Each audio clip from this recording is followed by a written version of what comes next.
My name is Dave Hollenbach, the host of From Embers to Excellence. My goal is to explore the many facets of leadership from the perspectives of some amazing people. In addition to leadership, I like to discuss mental health, PTSD, and overcoming adversity. If you have a favorite episode, I would love to hear about it. Message me through social media or my website, and I will share some free tools to help you achieve your goals. Please like, subscribe, and leave a review.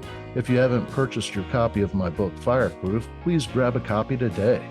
Thanks for listening. Today, I'm speaking with Sonal Patel, MD. She is a pediatrician, neonatologist, and breastfeeding specialist who founded NayaCare in 2018. NayaCare is a home health clinic focused on improving postpartum care. She has written several articles on this subject published in Scary Mommy, Kevin MD, and Colorado Sun. She wrote her first book, The Doctor and Her Black Bag, that examines maternal mortality in historical and personal context and solutions to reduce maternal mortality. She is also a co-founder and co-executive director of the Center for Fourth Trimester Care, a national physician-led nonprofit with the mission of improving postpartum care. I had the privilege of meeting Sonal in person at the TEDx Ocala event just a couple of weeks ago. And after hearing her speak, I knew I had to have her on the show to share with this audience exactly well, not exactly, but essentially everything that she shared on that TEDx stage. It was just incredible information that I wish I had known, as a new father, to really help me be a better husband and better father early on in my daughter's life. So, Sonal, thank you so much for agreeing to have this conversation with me and coming on the show today. Oh my God, thank you so much for inviting me. This is actually was a purpose of the talk, was to open these conversations. And so I felt the talk, it is doing the purpose it is to really have as a platform to, okay, let's really talk about this. And from the father's perspective, not just the mother's perspective. So I am super excited. So let's talk. Right. Well, I'd like to start off with where it all began. Where were you born and raised, and what were some of your early influences? Definitely. So I actually was born in India, in Lucknow, India, and I moved around quite a bit. My parents were both physicians. My mom wanted to come to the United States, and so my dad gave her an option of Nigeria or Jamaica. And so so we ended up in Nigeria. So we lived in Jos, Nigeria for about 3.5 years. This was during the time that the British were ruling, and when the British stopped ruling, Nigeria did not become a very safe place. We migrated a little bit. We actually went to Libya for 6 months. Yes, that's a long story in itself. And then we ended up in Omaha, Nebraska. All the places to end up in America, we ended up in Omaha, Nebraska. I did my high school there, and my parents still live there. I have a younger brother. His family still lives there, and Omaha, Nebraska became literally our home after being travelers for such a long time, going all around. That's pretty. Is there a story behind how you ended up in Nebraska?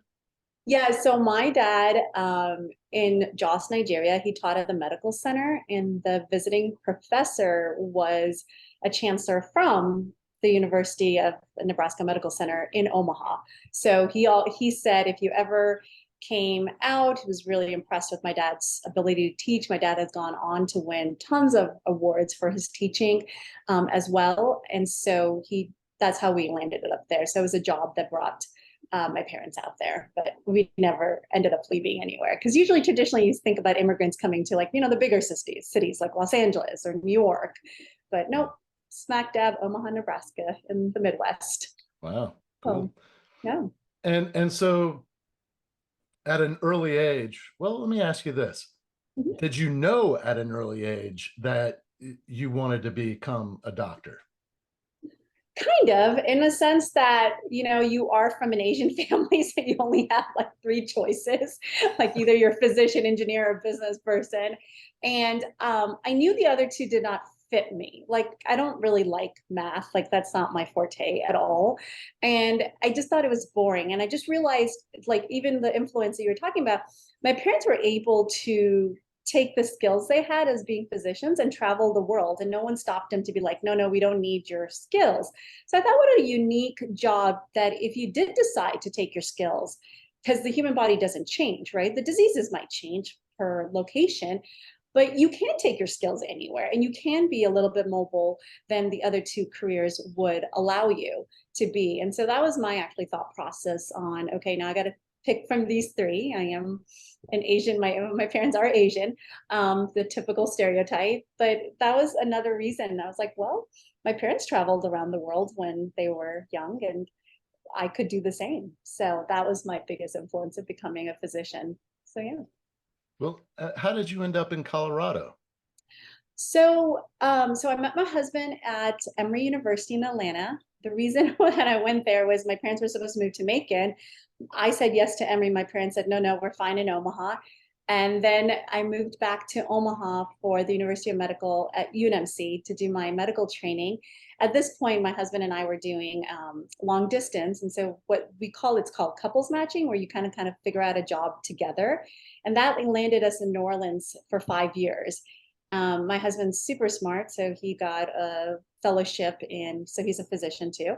He had a fellowship in Harvard as a trauma surgeon. So that moved us, trauma orthopedic surgeon. So that moved us to Boston. And my only criteria to my husband was, I need a direct flight to Omaha. That was like my criteria. Like, at this point, we had one child.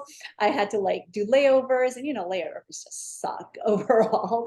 So he looked for the job. I knew I was going to do part-time initially, just because we had one child. We were going to try to expand in our family. So I knew that I just was going to do part-time, and I knew he was going to do full-time, but that was my criteria. So then we moved out to Denver, Colorado, and we've been here since 2009. And I just in that kind of career path too, I've had the privilege of going to every part of the United States, and we finally made it to the Northwest this summer. And it's been really incredible to not only experience each part in their cultural and linguistic ways, but also just the people, and also the medical training too, because it's different with every region as well. So it's been fun.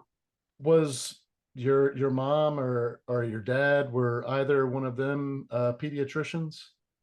So my mom's actually OBGYN, and she's family practice OBGYN. So that was her initial training. But when you come to the States as an immigrant physician, you have to do almost all your training all over again. It's though she was practicing for God knows, like 15 years in other countries and doing great. Here in the United States, you have to redo all of that training, particularly your residency.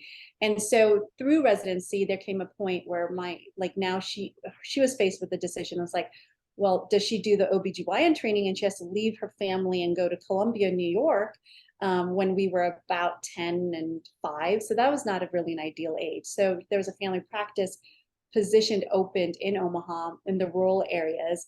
And so she did that. And through that, she was able to do her OB. And my dad has always been a family practice doctor. And so he was able to continue that when we moved to Omaha. So yeah. And then I'll just throw it out there. My whole family's physicians. Yeah. My brother's a physician. He's a cardiologist. He's married to a physician. So we've got all the spectrums kind of covered. So we're a really good source of asking us family questions, because we got all of it covered. Awesome. Um, Well, let's dig into really what led you um, on this journey to really take care of mothers postpartum.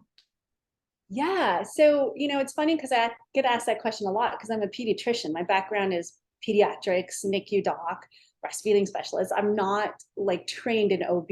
I mean, I lived in a household where I know all the questions my mom asked when her patients kind of called, the old times where you had a beeper and everything like that.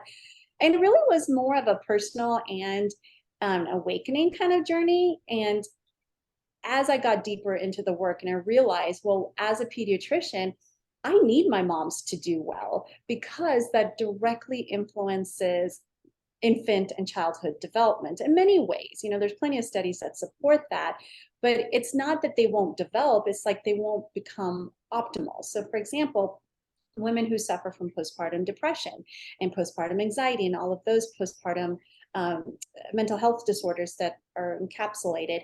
When you look at those studies, if they're not doing well, their infants have they don't develop at their peak on the right time, so they might not be like rolling over on the right time or walking at the right time. And then when you start looking at childhood development, sometimes those kids have adjustment disorders, like they get anxiety themselves, and they're not doing very well on the standardized test. So there was a direct link of how mothers do in this postpartum period to infant and childhood development. And I'm selfish, right? Like I want the best for my patients. And so I was like, okay, well, I really need to start focusing and redirecting it. Like in the speech I mentioned, the tipping point for me was 4. So it's a personal thing too. So I'm a mom of 4 boys. And that appointment was just so wild because when you read the book and when you kind of dive into my story too, you realize I've gone through almost everything postpartum wise. But like my medical field demanded so much out of me for a 10-minute pediatric appointment. And in it, I didn't even see a physician. I saw a nurse practitioner, and she literally said to me, "You're a neonatologist. You've done this 4 times. You got it. Bye." And I was dumbfounded because I was like, do you know how long it took me to get here? Like, it's not easy, right? It's not easy getting like yourself out of bed, worst case scenario, or even lugging that car seat with the baby. And then God knows when they're newborn, so they eat whenever they're hungry. There's not a schedule for them. So juxtaposed to that, in the NICU, so during this time period, I was also a NICU doc, we would start having social worker in the NICU, and any family that was staying in the NICU for over a week and longer, we would start having periodic meetings with the families, and anyone could come, whoever the family wanted to support, and started on noticing that we had a lot of postpartum depression, postpartum anxiety in our families. So here you are as a NICU doc, like trying to save these 26 weekers, 25 weekers, and you have them for 2 to 3 months. But then all of a sudden, you're discharging them to families that might not be ready, but you haven't even paid attention to that this whole time because you've been so focused on the infant and making sure that they were doing good. And so it was just kind of this, all of it just accumulated at once and said, no, we just need to do a better job in the medical. So my lens is coming from the medical field to really support families, which starts with mothers, then infants, and then go and behold fathers, to kind of really support them in this like life-changing event that happens in people's lives. But unfortunately, our medical system set up that we were just putting more demands on our families to be like, no, you have. So for example, the hospital that I worked in, and I went and I had to go to that pediatric appointment, if I didn't show up to that pediatric appointment, social worker would call or to check on me, and maybe there would be a CPS report, like if things were bad. I mean, like, come on, that's what we're doing. We're penalizing families instead of like realizing their burdens and realizing the factors that prevent them to coming to that appointment. And as simple as, hey, the mom can't get out of bed, that is as simple as that. So yeah, so that's all accumulated into, no, we've just got to change the medical system. Yeah, one of the things that you mentioned during your talk that was interesting to me is that all along the 3 trimesters, I think you said it's progesterone that increases the entire time, and then as soon as the baby's born, it just plummets. Mm-hmm. And what are the effects that has on a woman? Yeah, definitely. So I'm so glad that graph stuck with you, because when we talk about women's issues, we always say it's hormonal, right? And we don't have objective data to be like, well, this is really what's going on. And go and behold, we know that the drop in progesterone. So the reason that it increases is your placenta is the only organ that's ever formed in the body for one purpose only, right? To support life. After that it's done, it's gone away. So the placenta is the one that's actually producing the higher amounts of progesterone. And then when it goes away, that allowing it to go away, to add one more scientific data point to it, is allows women to actually lactate. So if it was still there, that progesterone hormone that was going to be such high levels wouldn't allow women to actually lactate and hence breastfeed. But then we're kind of starting finding out with new research and kind of continuing, like I always say, continuing the conversation after birth, that progesterone might actually have a role in postpartum depression that we are not quite realizing that. So so in a spectrum of women, if you look at it, 1 in 7 women suffer from postpartum depression. Maybe that drop in progesterone is causing them to have more of an effect on that particular woman, while some women just aren't affected by that at all. But yeah. And when women are breastfeeding, um, and they're suffering from postpartum depression, I mean, it's not advised that they take medication for depression and all that stuff, right? No, actually it is. So you Oh, it talk is? to, yeah, there are some medications that like an SSRI that you can take with postpartum depression. And however, what we're finding, like even just in my own practice, that sometimes women just need the space to talk. So my always thing is how I kind of help these women is, first of all, let's do your foundation, right? So that's really important. So what does that mean? Okay, are you actually getting sleep? So here's a little nuance about sleep. Sleep is the number one indicator that a woman might be suffering from postpartum depression, a lack of it. But then you're like, wait, a newborn, how do you actually find sleep time in a newborn period, right? Because they're up all the time. So what that means is, given the chance to sleep, a woman cannot shut her body down or cannot shut her mind down. And she can't just take a nap for an hour. She has to be up. She has to be doing something. And that's like your first sign that a woman is not transitioning well after giving birth. So sleep is important. So we talk about sleep. Number 2, we talk about eating, right? Like, are you actually eating, in this newborn period? And number 3 is water intake. Are you actually doing the foundations that are there? Next is voicing it to the families and support system around you. Like, say, hey, listen, I'm not doing well, because we're not having those conversations, right? We're not like pushing those boundaries, or fathers aren't realizing kind of what is going on. But it's also, mothers get into these things that they don't want to ask for help, right? They're like, I don't want help. I can do this on my own. I know I was like that because I suffered from it. Um, so then it's like, talk to your family support system and say, listen, guys, I'm not doing well. Then we do counseling. And then we're like, okay, let's kind of set up a good structure of counseling. And then your last kind of resort is medication. And so if you can kind of walk women through that gently and with support, I think I've had, of the 350 patients that I've actually helped, some women have identified it from previous births, right? So they're already on their SSRIs, and we just kind of continue it thereafter. There's no reason not to stop it. But the ones that I've actually started, there's only been one mom that I've actually said, no, we need to start it, because her husband had been deployed and it was just too much. And I was like, well, we need to kind of intervene that way. But in most cases, it's just the recognition of, dude, I'm not doing well. Like, I need help. So One of the things that was really striking to me is when you were sharing the incidence of maternal mortality in the postpartum period, in industrialized countries, where the United States is compared to other industrialized countries. I mean, that blew my mind. And it's directly linked to that postpartum care of the mother. And I was hoping that you would talk about that, and like really where we stand as an industrialized nation compared to others.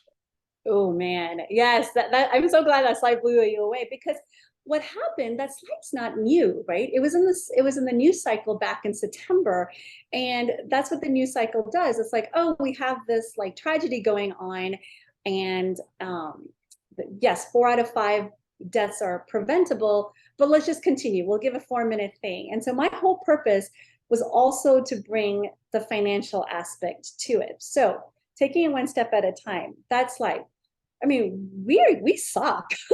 I mean, the closest we have are maternal death rates are 23.8 maternal deaths per 100,000 live births. The next country I want to say is Canada, which is like 8. So we're like 4 times with our neighbor that's up to the north. And we are not doing well in this area at all. Yes, I mean it is eye-opening when you say 4 out of 5 deaths are preventable. That's 80%. Like 80% fail rate. Where else would you ever accept that? Right? Like you're not going to accept it from your children. You're not going to accept it from your job. You're not going to accept it. Like if your CPA was like, oh, by the way, I did 80%, is like we lost 80% of your, but it's like 80% of women deaths, those maternal deaths, were preventable. And it was shocking. The other shocking thing is that, and I explore this in the book too, like how did we get here, right? How did we get to this point? So it seemed like we did a really good job in helping our pregnancy death rates go down. So now we only have 22% of moms that are actually dying in pregnancy. However, we stopped the conversations of maternal health right when the baby was born. And the attention was diverted to infant and helping reduce infant mortality and thus childhood mortality, which we're doing a great job with that, where our trends are going down in that sense. But we forgot to look at the mom and say, hey, there's a lot of health issues that you continue to have. And this is where we stand. So of the newest data in September 2022, the CDC released on the maternal mortality, I mean, 78% die after birth. And that's where I think postpartum really starts, because the minute you have that baby, and why I say that is because you have to continue the conversation of maternal health. There's so many risks that come afterwards for it. So 78% are dying afterwards, with 17% dying the day of delivery, 25% dying in the first week of delivery, and then 52% dying right in this crux of a week to 42 days or so. And guess what? When do women get to see their OBs, right? 6 weeks. Or we're missing this huge chunk because women don't see their OBs at 6 weeks, and 40% of women don't go to their OB appointments. And you're just like, so what's the difference? It is, and I think the last slide that I showed on there is that other countries do have postpartum home visitations. So what does that mean? Their medical system steps up and says, listen, we're going to continue this conversation of your health afterwards. And we are going to bring in medical care into your homes for you, for your support until you help with this transition. So, and we spend the most in healthcare dollars, or the most of our GDP on healthcare dollars. And our results are dismal, to say the least. Yeah, really, it was just awesome hearing you talk. And I mean, essentially, you were like, look, I'm looking at the data. I can't just stand by and do nothing. I'm going to put my money where my mouth is, and I'm going to start doing this. I'm going to start offering this. And now that's what you do. Yeah. It's and I just want to, before we go much further, I want to mention the title of your book again, the Doctor and Her Black Bag. And when did that come out? Last year. Yes, last year. So that was my COVID baby. I worked on 2 years because I was like, I need to bring, like, that's why I was so excited to do this, because I need to bring the male perspective into this, right? And so when my husband, so that night when I came back, so this is the 4th time I've been pregnant, right? In the fourth postpartums or 4th trimesters I've been in. And when I came home that day and I was just like, I'm purely exhausted, I would have paid money for someone to just come and check my baby's weight, because that's all they did at that pediatric appointment. And little caveat, that appointment is very important. It's very crucial for infant because there's so much medical changes and physiological changes that are going on. So I'm not poo-pooing that appointment at all. It's very, very critical. But that doesn't mean that appointment cannot be done at home. That's my whole point. Like, it can be done at home. So I came back and I was just like, I'm exhausted. Like, and my contractor, of course, we're doing home renovation, right? And my contractor was the first person who said to me, and he goes, because he saw me, right? He witnessed me all day going and coming back. And he goes, didn't you just have birth? Didn't you just give birth? And I just, you were the first person who recognized that. My contractor, he was the first person that recognized I just gave birth, right? And it was just like, yeah, I did just give birth, but I also went 6 hours in a snowstorm to get to this pediatric appointment. And so my husband, we looked it up, and there was nothing existed like this. So you had concierge pediatricians who, would charge you a kind of a premium to come out, and you might be like, then you're long term with them. But there's no other places that were doing this that I qualified for. So let me step back on there. There's federal government programs that do something similar like this, that send nurse practitioners out. But you have to qualify for that. You have to be either like a first-time teenage mom or low-income mom. And Kaiser does it too, but I was in Colorado. Kaiser is not that huge here, so I wasn't a Kaiser patient. So it was like, okay, but so bringing my husband into this conversation was so important. And that's what the book does too, is showing the economic value of it. Because when I was writing the book, one of my friends was like, who's also a physician, his wife has 3 kids, and he was like, but if you actually do the numbers, it turns out to be like 1,000 right now maternal deaths around the country, and you're like, well, that's 1,000 women dying. Why? What does that mean, right? And I was like, oh my goodness, that's where I need the conversation to go. Yes, women die from heart disease, cancer, breast cancer every day. Like, those are the leading causes of our death. But why is it that when a mother dies, like in this pregnancy, postpartum birth, like what is that, part of it? So it's really exploring the economic impact of that, because it is a generational effect that happens.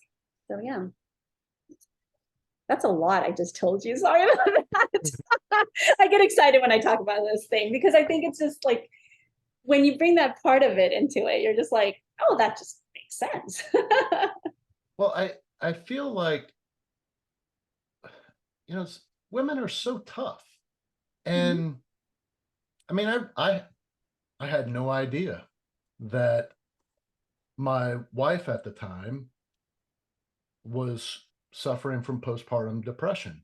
It wasn't until after we got divorced that, I was made aware of this and how crappy a husband I was, right after the birth of my daughter. And from my perspective, I was just a useless ornament that would kind of hang around nearby, but I really had no role, because I didn't know how to be of help. Um, and I look back, and that there was so many opportunities for me to be better.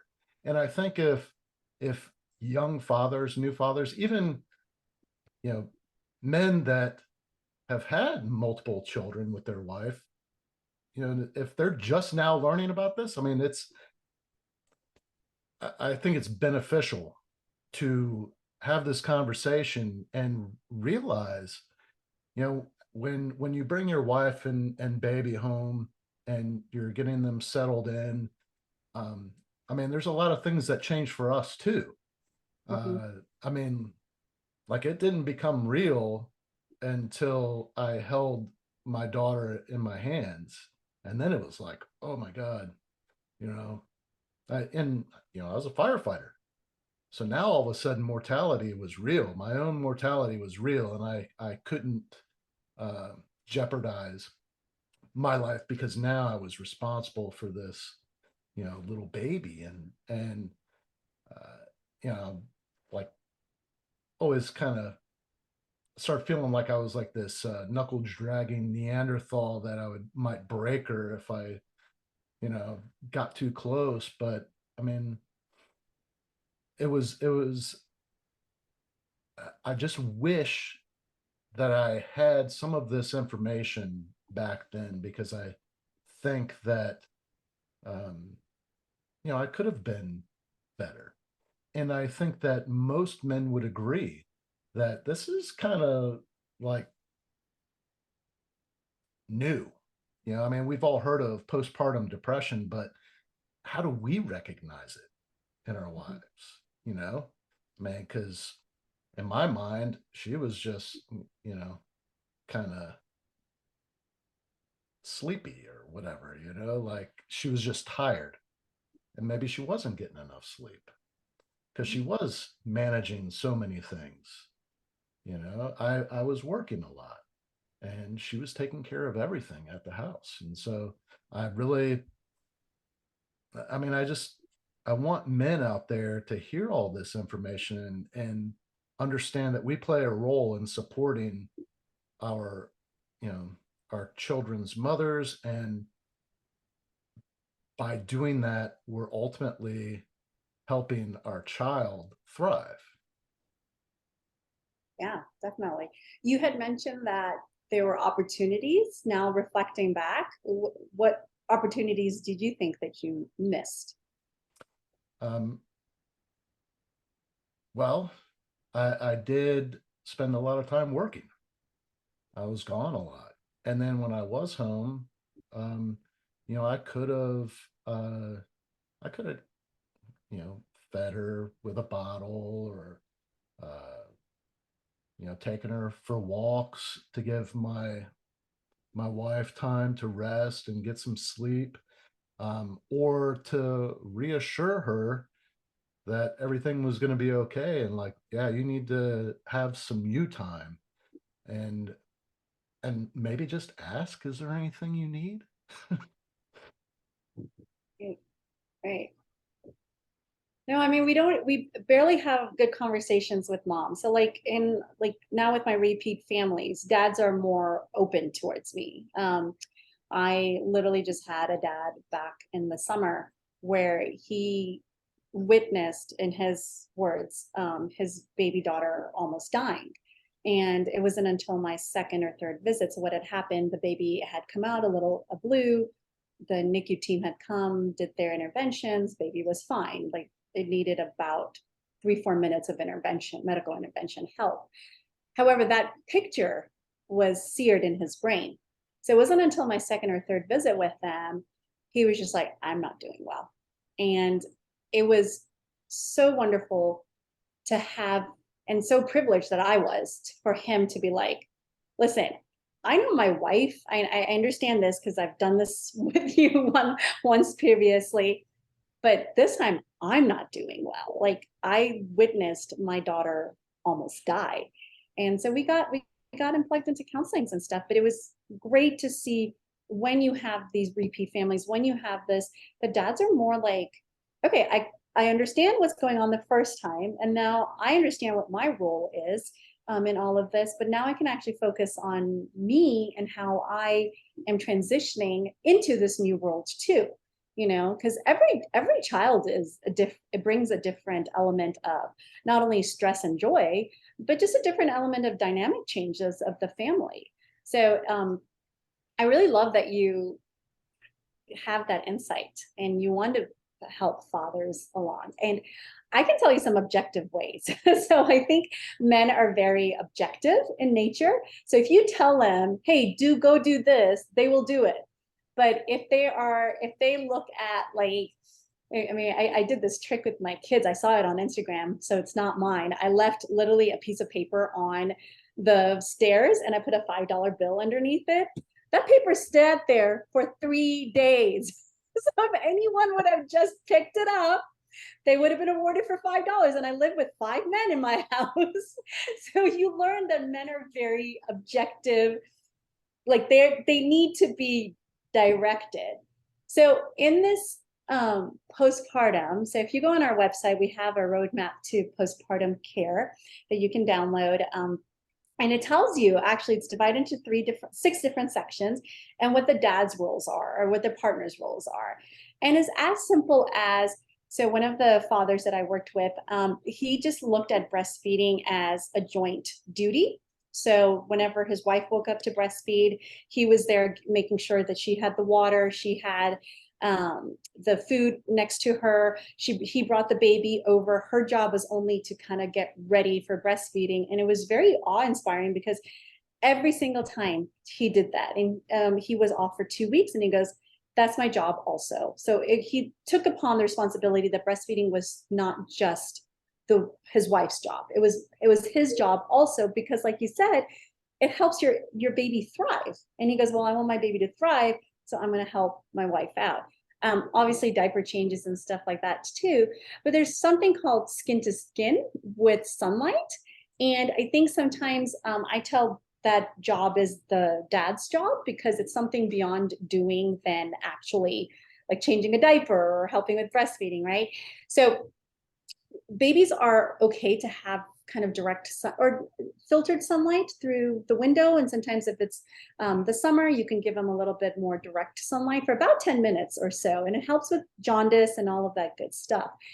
But let the dads do it. That's dad and baby time. Like moms, I tell the moms, do not interfere with that. That is not your job. So for 10 minutes, usually after afternoon feed, moms, you go and rest, and dads can take care, and dads can have their babies on their chest, holding them, and just allowing that bonding as well to happen. So there's two things that are happening, right? First of all, you got to tell the mom it's okay, right? And the second time you have to say, okay, dads, this is your duty to do. And you do it as long as you want, right? But then it becomes the father and baby time. Because here's the thing, we women aren't very easy either. So we like to be a little bit more controlling, because guess what, guys? We've had this child in our womb for 10 months. It's not very easy to give up all control of your child. But I always say, then, if you don't allow those 10 minutes for dads to just hold their babies and be comfortable with babies, then you're going to get up when they're 3 years old, and you won't have, meaning as a mother, you won't have the ability to just get up and go, right? Like I learned that lesson with my first, because as a pediatric resident, I had to go work for 36 hours. There was no way I could have directed my husband for 36 hours what to do with this child that was 4 months old. There's no way. I was like, all right, I gotta go. But for what happened is that then I can go on those girls' trips later on, because my husband was given the permission and the ability to come in and be a father on his own terms. Was it perfect according to my eyes? Maybe not. But was my baby happy? Was my baby fed? Was my baby dressed? And my husband would bring him in such cute clothes that I would never put him in, like, because I knew he'd spit up. But my husband would bring him in like this button down, rolled up as a 4 month old. I was like, oh, that's really cute. And then he would take him. So we'd bring him for breastfeeding, and then we'd take him. So I think there's those two dialogues that need to kind of happen at the same time. And then the other objective thing is, you have to see, you came together as a couple to create this family, right? So we need to also have nuggets of times where you guys can reconnect. So my first thing is that around 2 to 3 weeks, when women are starting to feel a little bit better about themselves and a little bit transition is going on, we're not perfect there, but it's okay to be like, all right, if you have someone that is you trust, to go on a coffee date for 15 minutes. I don't recommend dinner because it's just too much. I don't want to get dressed. I don't recommend lunch either for the first one, because the 30 minutes or 40 minutes might just feel like, how can I leave my baby? So this is what we're thinking, right? Like, how can I leave my baby, right? But okay, maybe 15 minutes. It could just be out on your porch, having a coffee and connecting for 15 minutes and starting to build up on that. And what I find is, literally by 2 to 3 months, women are like, oh, yep, me and my husband have a lunch date kind of done. And so it's this recognizing that as you continue in this journey as being a couple and as being a parent, from the get-go, it's like, all right, 2 to 3 weeks, we can do a coffee date. Let's check in on with each other. And it's 15 minutes. And it could be as simple as outside on the porch or actually at a coffee shop, whatever you guys want. But don't bring baby, don't bring dogs, no other responsibilities. So those are a couple of tips that we put on our website also, to be like very objective and really recognizing where both parties are coming from. What is the name of your website? Oh, it's NayaCare, NayaCare.org. So it's the roadmap for postpartum care. So it's on there. The first 3 days are free. And then I think it's like $17 for the whole 6 weeks, because we do it for the whole 6 weeks and stuff. Yeah. And we put it all on one page because it's to recognize all of these things are going on at the same time. Like we don't have a father's page, we don't have a mother's page, we don't have a medical page, we don't have an infant page. It's like, no, we're gonna put it on one page because all of it's going on at the same time. Oh. And is a lot of that information in your book as well? No, the book is really focused on the subtitle of it is How Old-Fashioned Care Tackles Maternal Mortality and Benefits America's Economy. So it's really focused on really an advocate book of why we need to change medical postpartum care. And these are the reasons why. So it's divided into 4 parts. The first part is just basically how I got to this position that I am. The second part, which I love doing, is medical history and how historical influences such as the germ theory, insurance, and feminism led to where we are at this part. And then the research part is the third part about, okay, now we've kind of talked about all of this. Now let's bring in the research. And the fourth part is, okay, how do we move forward from there? So that's more of the book. How are things coming in on that front? Us bringing postpartum care, in-home postpartum care to the forefront and actually making it more accessible, across the United States. Yeah, no, that's a really good question. So we are purposely not going through insurance except for Medicaid.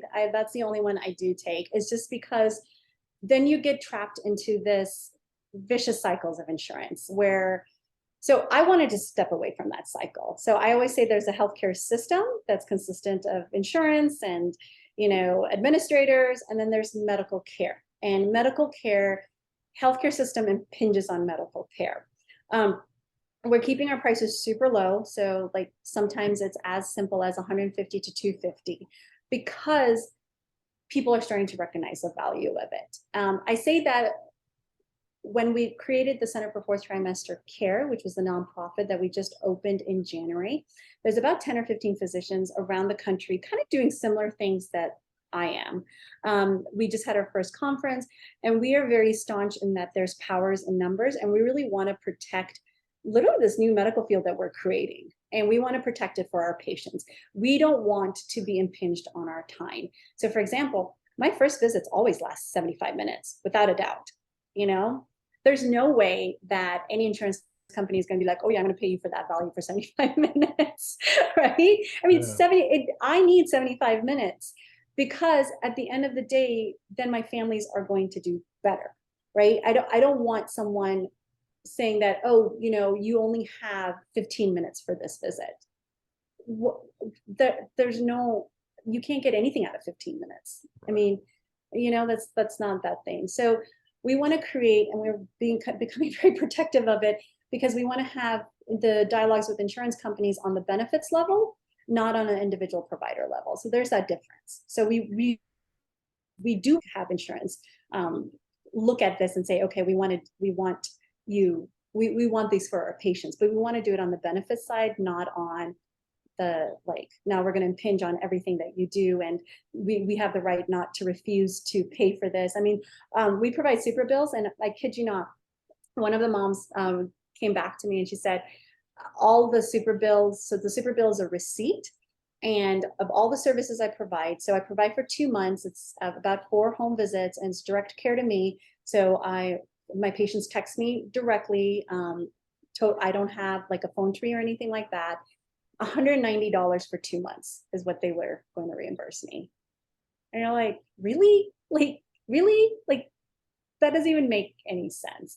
Um, so we're really working on that front. So now the other really cool thing is when you look at Medicaid, and this is the next frontier that I'm going to be working on in Colorado, is Medicaid just expanded their postpartum coverage up to 12 months.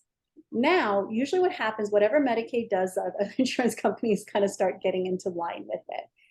Medicaid has said, we've expanded this coverage. Now states, do whatever you want with it. So here in Colorado, really trying to get this conversation. So met with the director of Medicaid, met with the policymakers as well. And for the next year or two, kind of starting to create dyad care in the realm of Medicaid and say, these are the reasons, and having those conversations. So there is movement. Like I said, we're going to be launching our directory in January through the Center for Trimester Care. So you'll see about those 15 physicians that I'm talking about around the country. So hopefully there's one in your area. We have more people interested on the physician level to do this kind of care, incorporating into their own practices. So there is movement that is coming along, and having these conversations is wonderful to be like, hey, this is what we need. Help us get there. You know, we need your help too to get it there. Yeah, and that was one of the things that, again, struck me looking at the data for industrialized countries, that postpartum care for mothers in all other countries is a year.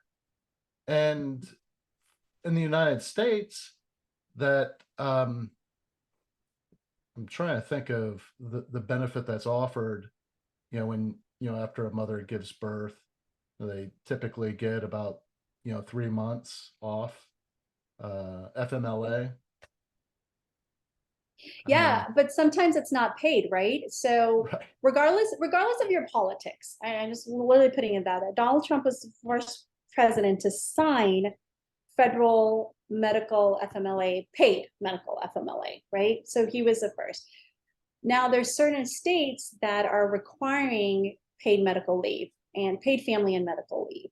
Colorado is one of them, part of it, and that is important. Then you have other businesses such as Google that have wonderful paid family leave. So recognizing all of that, but it needs to just be standardized across. So it needs this ability to be like, okay, we recognize this is an important time in your life.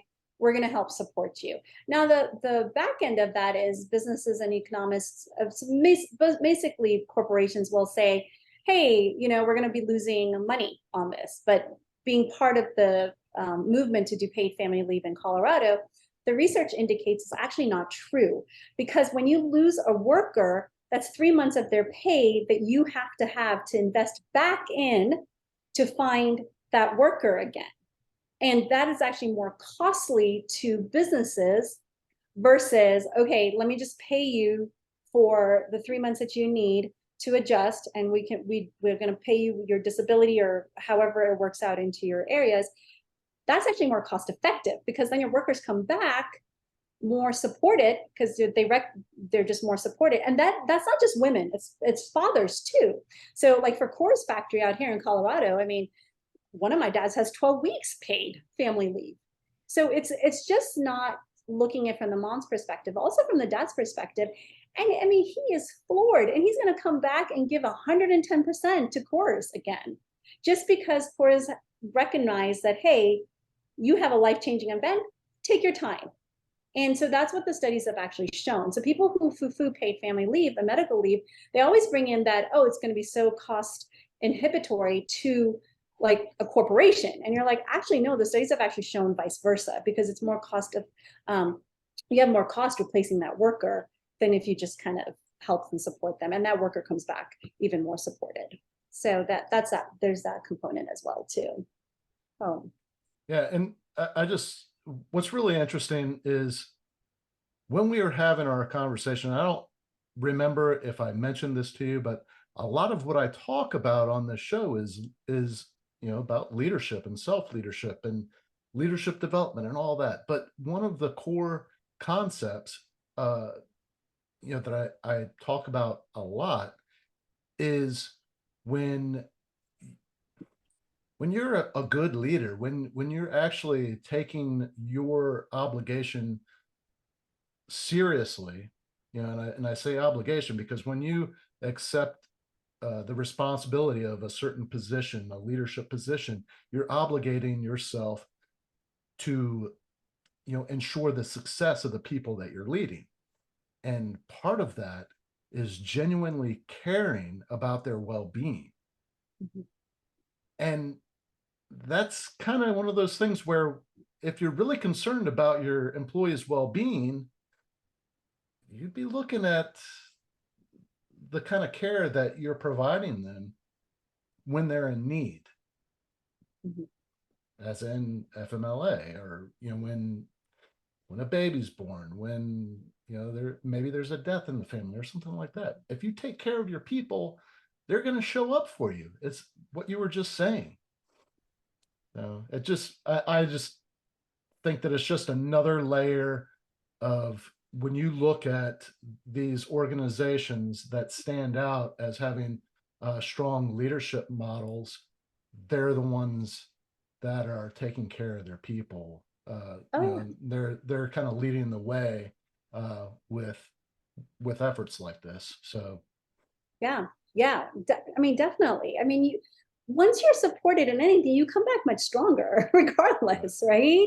And then, so here's the deal, too. Okay, so now let's just look at it from the economic standpoint. Let's say you did give your worker the time off. Okay, let's just say the father perspective, and the father is 3 months off, and he was able to help his partner and wife breastfeed successfully. Now they're breastfeeding great. Guess what? That infant will have less sick days overall when they go to daycare. Your worker won't be asking to take time off in the future because you have empowered them to focus on breastfeeding. Breastfeeding, we know that data so well, that reduces ear infections. What's the most common why you take them to the pediatricians? Ear infection, runny nose, colds. So when they go to daycare, they're not going to have more time off. Like those workers aren't going to be like, okay, I need a sick day because I need to go take care of my child. So it's all interconnected, and it's all about the economics of health. And I think if we start talking about that, you're like, oh, well, that makes sense that my workers aren't going to be taking off like days in the future because their baby's sick now and they have to take them to their pediatrician. So yeah. I am so glad that we were able to meet and set all this stuff up. This is, I think, a very important conversation uh, to be had and to be heard. Um, and again, what for those listening that may want to reach out to you or check out your website, what's the best way for people to connect with you? Yeah, so just through the website, so it's NayaCare, so NayaCare.org. We're not a nonprofit. It was the only domain that was available. So trust me, for some reason, .com was taken 5 years ago. I have no clue how. Um, and then it's info. So the email is on there. There's a free consultation button also, but just emailing me is the best way. So at info@NayaCare.org, and then we can continue the conversation that way. And I just thank you so much. Like, this platform is amazing. I'm super excited that I had this ability to talk to your audience as well, because I think it's just important to bring the fathers in as well. And with the talk, with the book, even with my own husband, it started with my husband, right? It's like, dude. The other thing that I would also kind of just mention out there too is that the postpartum period is just so important for you guys' health overall. When you're pregnant, please budget for that as well, with like maybe someone like me if you're in Colorado, or a doula help if you're in other states. Um, Buying that $800 stroller is not going to have the ROI that the support in postpartum is going to have. That investment is going to be like downstream effect more than that $800 stroller that you think that is going to be like life-changing. That's not going to be life-changing. So just for your fathers also to really keep in mind that please, when you're budgeting for your families and there, make sure that you do budget for the postpartum period. And that just is so imperative. So everybody listening, NayaCare.org. Check out her book. And where's the best place to buy your book, The Doctor and Her Black Bag? Yeah, so it's free actually through my website. So you can get a PDF version and an Audible version, and then it's also available on Amazon. So awesome. Yeah. Sonal Patel, everyone. Thank you so much. Thank you so much. This was a lot of fun. So thank you.